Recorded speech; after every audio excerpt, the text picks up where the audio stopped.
Hello everyone, welcome to the second video of working with data. So in the previous video, you have learned about a new package that is known as dplyr. So far, you have also learned about how to install and load this package into RStudio. And then you also learn how to use its functions. So let's move forward. First of all, let's see what are the learning objectives of this video. The objectives of today's lecture are to explain a different dplyr function, describe their functionalities and their syntaxes. So now let's see what functions we will cover in today's lecture. So the dplyr package is a powerful tool for data manipulation in R. It provides various functions that can be used to manipulate and analyze data. The most basic functions in dplyr are filter, and other useful functions in dplyr include arrange and sample n/samplefrag function. So what is a filter function? The filter function in dplyr is used to extract rows of a data frame based on a logical condition. It allows you to subset observations based on their values and can be applied as follows. So the syntax is below. First of all, you have to write down the filter function name, and then you pass the data frame, and then the condition. The first argument is the name of the data frame, and the second argument is the expression that filters the data frame. Next, the rows that satisfy the condition will be retained as a result, while rows that do not will be dropped. If the condition evaluates to NA, the row will also be dropped, unlike base subsetting with a bracket. Now, NA refers to a null value or an empty row. Let's implement this function in RStudio. So first of all, I will load dplyr package by saying library. Then I will pass the package name and run it. Next, I will say wd and the path which I will set for the working directory is t data size r, because I have stored my CSV file in this directory. Now I will say msleep, and in this variable you can read the CSV file and store it. The name of CSV file is msleep.csv in my folder. Let's run it. All right, so now I will say head msleep to see the first few rows of my data frame. Now it's time to use the filter function. So first of all, I will say head, then I will say filter, and what I want to filter is msleep data frame. Now here, let's say I want to filter the values in this data frame based on the value of cheetah. So I will say name equal cheetah. So this will give me a result regarding the row of cheetah. As you can see here that other columns can also be seen that are related to our condition, and the rest of the rows are dropped because the condition was false for them. Now let's say once again I say head and sleep, and this time I will use the filter function, and I want to perform the operation of filter on msleep data frame. And what operation I want to perform is that I want to see all of the rows that contains the var of car name. So let's say var equal Carney. All right, so you can see here that you have got all of the rows that contain the var of Carney, which are cheetah, northern fur seal, dog, and so on. Now let's use the filter function for a column that contains numerical value. So let's say I want to see all of the mammals that has a body weight of greater than 20. So I say body weight greater than 20. So you can see here that the filter function has filtered all of the values from the data frame that has the body weight of greater than 20. Let's say I want to see the mammals that has the body weight greater than 20 and their var is equals to Carney. So this is how you can use multiple conditions in your filter function. Now you can see here that these are the rows with the var of Carney and the body weight greater than 20.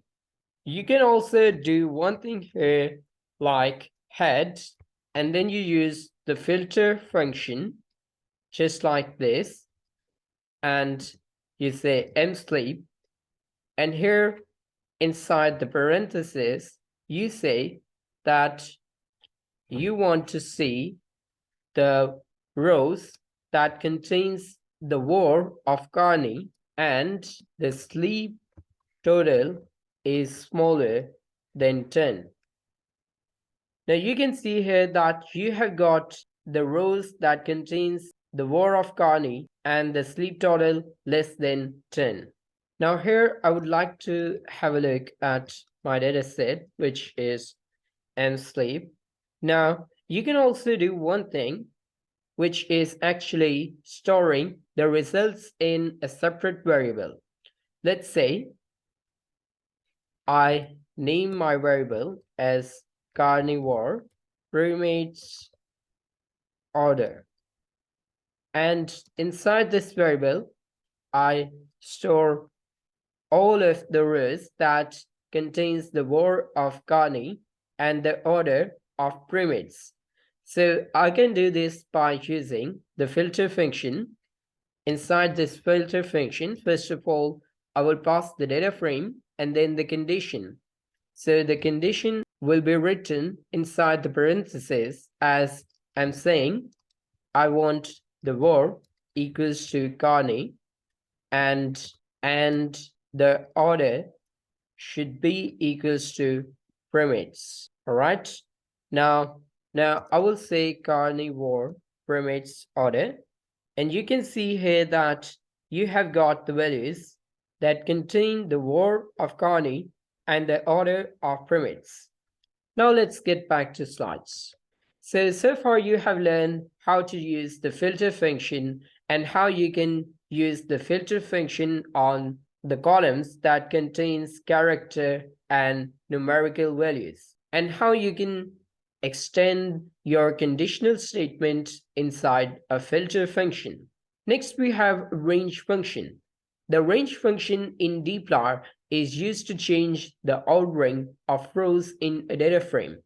It's used to sort the data sets according to a particular column or set of columns. The syntax is as follows. You just write the range function name, then pass the data frame and the variable or column. Data frame. The data frame you want to order, and the three dots represent the columns or variables you want to use to order the data frame. You can use the multiple columns separated by a comma. Let's use this function. So I will say head and msleep, and you can see this data frame here.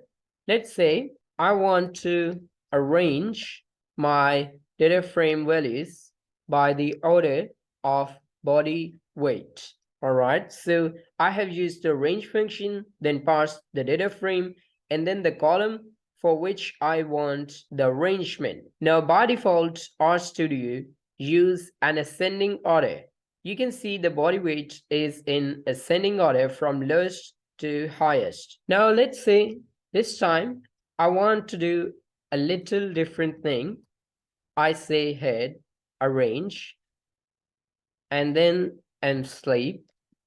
And this time I use a helper function of DESC, which stands for descending. This helper function is going to arrange my column in a descending order.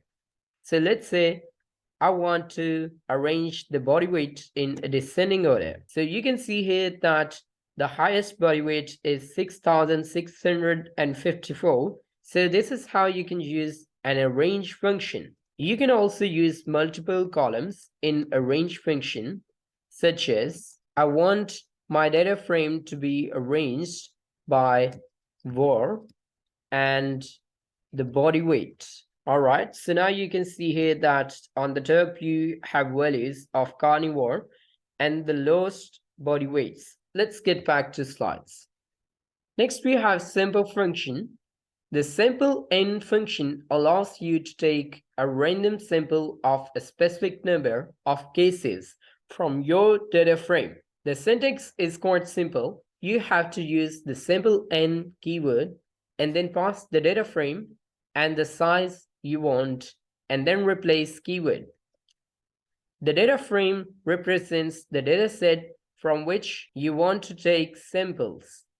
The size represents the number of cases you want to sample. Replace is actually a logical value indicating whether sampling should be done without replacement or with replacement.